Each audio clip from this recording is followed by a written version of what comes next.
In today's video, I'm going to teach you how to use the Zendesk API token. If you're new to integrating platforms or services, or even if you've been around the block a few times, using API tokens can be a powerful way to securely connect and communicate with different applications. So let's dive into the process of setting up and using a Zendesk API token. To begin, you'll need to navigate to your Zendesk account. Once you're safely logged in, head over to the Admin Center. You'll find this in the main navigation panel, typically on the left side of your screen. This is essentially your control hub for managing various aspects of your Zendesk account, so it's a good idea to familiarize yourself with this area as you'll be using it quite a bit. Within the Admin Center, you want to look for the section labeled Apps and Integrations.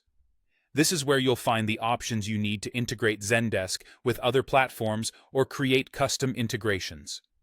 Once you're there, go to the APIs, and specifically, you should see Zendesk API. This is the gateway to managing all your API needs within Zendesk. Now, an important step before moving forward is ensuring that token access is enabled. If this isn't on already, take a moment to enable it. Token access is crucial because it allows secure communication between your applications and Zendesk by using tokens instead of user passwords.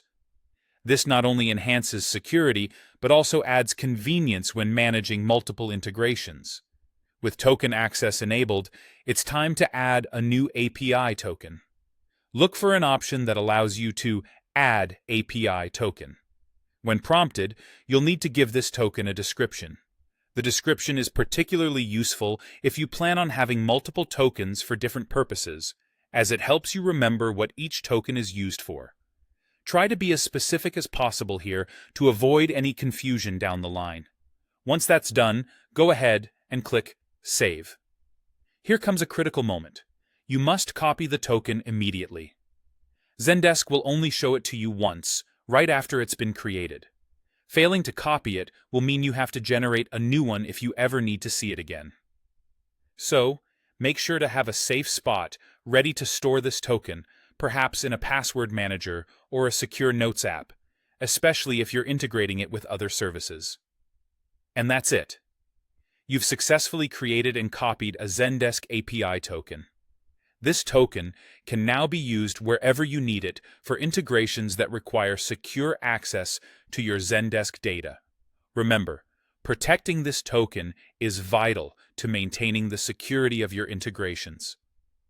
Thanks for watching, and I hope this guide helps you smoothly navigate using Zendesk API tokens.